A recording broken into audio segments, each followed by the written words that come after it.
do you look at the newfound role of the IMF going into 2011 with these sovereign shocks still very much in the present? Well, of course, I always thought the role of the fund was an important and highly relevant one, but naturally the demands changed. The goal of the IMF and the role of the IMF has been broadly constant to set rules of the game that will promote international financial, economic stability and progress. How we go about that, trying to fulfill that role, can change sharply given the circumstances. Of course, what has happened here in the past few years was a crisis involving financial sectors in advanced economies principally, have involved financial flows across borders, so it's inevitable that the fund would be drawn in. But there's also a growing awareness among all our members and the public that a global crisis requires a global solution, and a global solution requires global institutions to help address it in an effective way. And we hope we're doing our part. Well, one of the questions that strikes me in this whole European debt crisis, particularly in Greece, why is the fund so insistent on backing European governments that restructuring is not an option when so many prominent economists, your colleagues, Robert Mundell, Barry Eichengreen, are advocating some sort of restructuring? It should ease the pain of these governments, and there's a lot of good that they say that can come out of it. It's inevitable. Well, first of all, I think we ought to go a little slowly here and not paint a whole set of different countries with very different circumstances with one broad brush. We have to deal with issues and need to deal with issues on a case-by-case, country-by-country basis. There are broad similarities, of course, the fact that some of the countries we've been dealing with, Ireland and Greece, are members of the Eurozone, has added a novel aspect to the challenges. But the situation in each of these countries, the underlying situation that needs to be solved, are very different. Now, specifically, let's take the case of Greece. Why wouldn't necessarily a debt restructuring be the way to go right off the bat? Because, first of all, Greece had an initial moment. Greece had a very large primary deficit in their public accounts. And that means even if they stopped paying anything on their any debt service whatsoever, they still had a very large debt service burden to confront. Secondly, that would have added the bankruptcy of the Greek banking system that, as long as the government kept current on its debt payments, has remained solvent and liquid. The Greek economy needs to make very big adjustments, not just on the public sector side, but in terms of efficiency and competitiveness. And clearly investors still have questions. Of course they do. Continue to shoot up. But that's not been a surprise. Yeah. The program was designed to make sure that the Greek authorities did not have to make recourse to financial markets for the next 2 years, to give them time to create a record and establish credibility. So it seems to me that it's clear-cut. This was a way to go, especially given the determination of the Greek authorities and willingness to take very sharp action. And as you know, so far the Greek program, demanding and difficult as it has been, and inevitably controversial, both inside Greece and outside, is in fact proving to, is on track, is not delivering good times, right, but delivering the needed adjustment that will lead to improvement, and so far has sustained the support of the Greek authorities and, I would say, the Greek people. And of course, we're, and Greece's European partners, and we're willing to support. Okay. You've written recently about some of the accomplishments of the G20 and some of the challenges that they face. President Nicolas Sarkozy has put on the table the exchange rate system, and we do see stress in the monetary system, international monetary system. Okay, but he has mentioned, you know, the dollar as a reserve currency and sort of questioned if that's the way of the future. Is it realistic to expect some sort of change in the exchange rate monetary system in the next year, in the next few years? Well, this is a very big topic, and one that inevitably would come to the fore in a context in which there has been great financial strain in the world economy, but also looking beyond the near-term difficulties in which we see that there are very large relative changes in economic weight and importance and involvement in the global economy. The rise of the large emerging economies and their growing importance in global markets inevitably will create a desire to look at the basic institutions and look at the international monetary system and ask, is the system supporting the goals, strong growth, sustainable growth, balanced growth? So I wouldn't think that there's, the idea here is to reach some clear-cut conclusion on changes, but I'm sure there will be very active discussion and very fruitful discussion in the G20 this year about the directions that we need to go to help to support to make sure that the monetary system supports a broader economic But there goals. is some urgency here. For instance, Brazil is back at intervention in the last few weeks. Chile stepped in, or increasing reserve requirements. I mean, looks like the Fed is sticking with its quantitative easing. These problems aren't going away. But these are problems, in part, they raise questions, of course, about the effectiveness of the international monetary system, but they also raise perhaps more pressing near-term problems about coherence and consistency of macroeconomic policies, of fiscal and monetary policies in the G20 countries. And this is the dramatic concern of the so-called framework for strong, sustainable, and balanced growth, and the mutual assessment process that is designed exactly to create a new and vibrant dialogue among the G20 countries in an effort to make sure that their policies are consistent and don't give rise to these kinds of strains.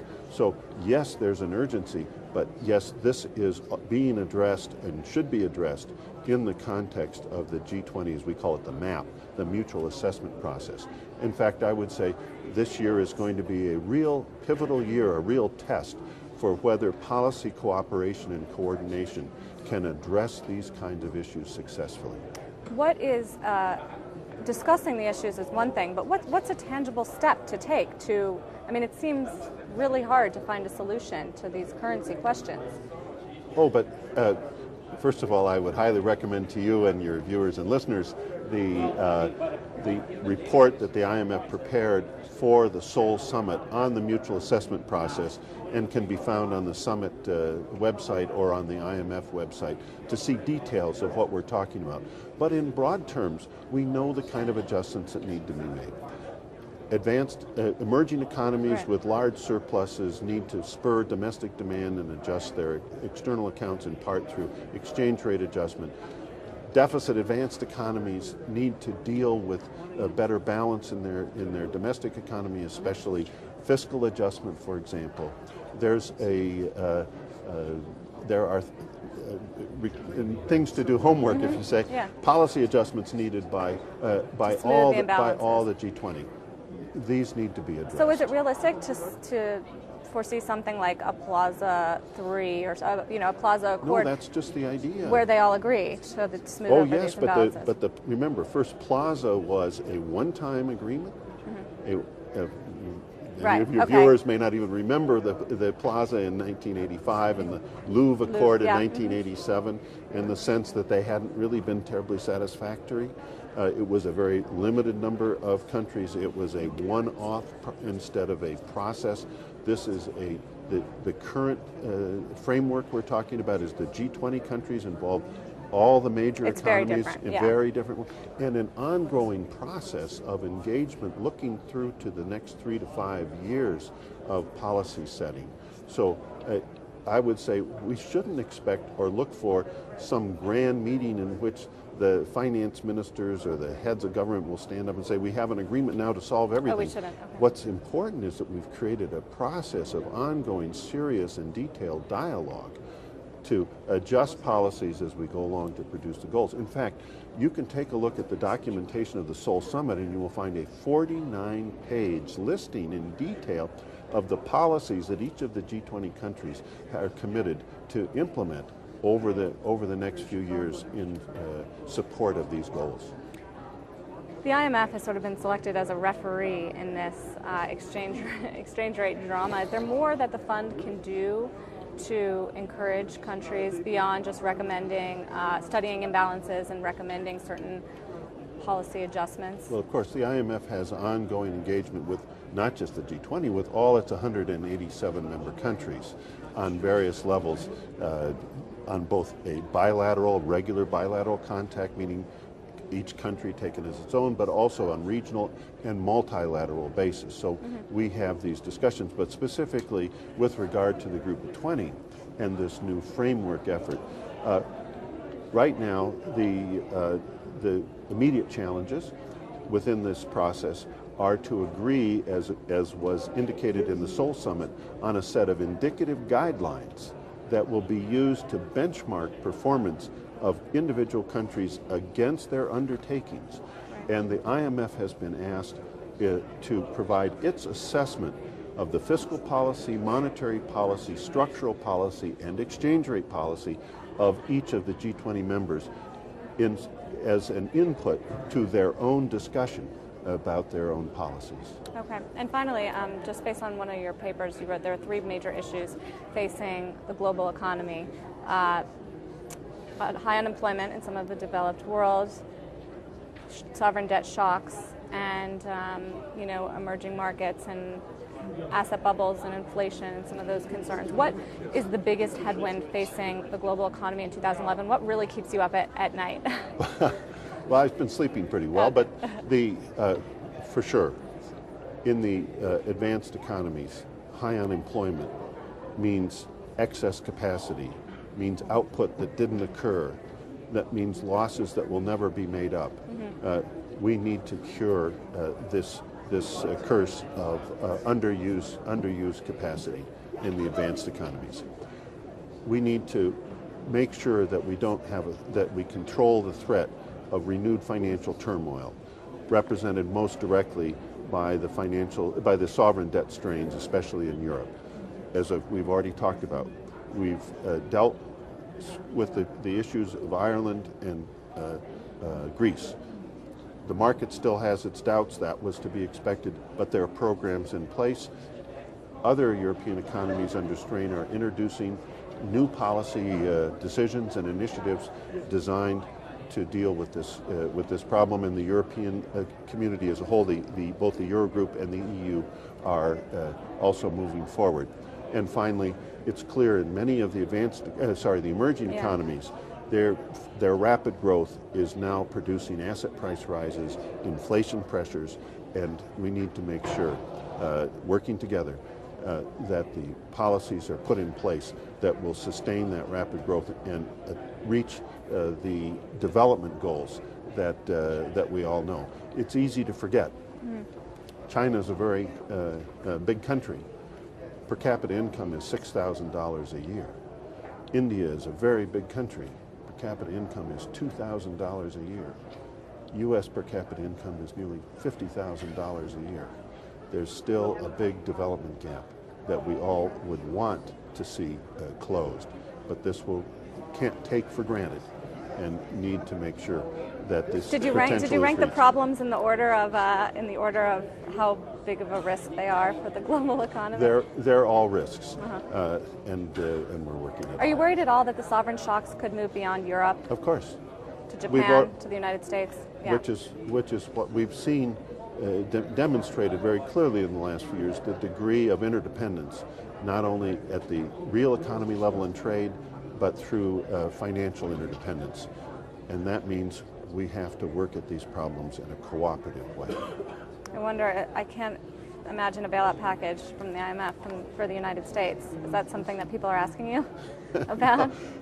But the whole point is that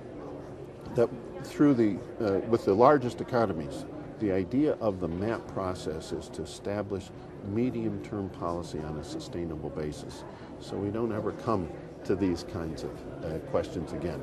And of course, part of that effort, I should say, we haven't talked about it, but is financial sector reform.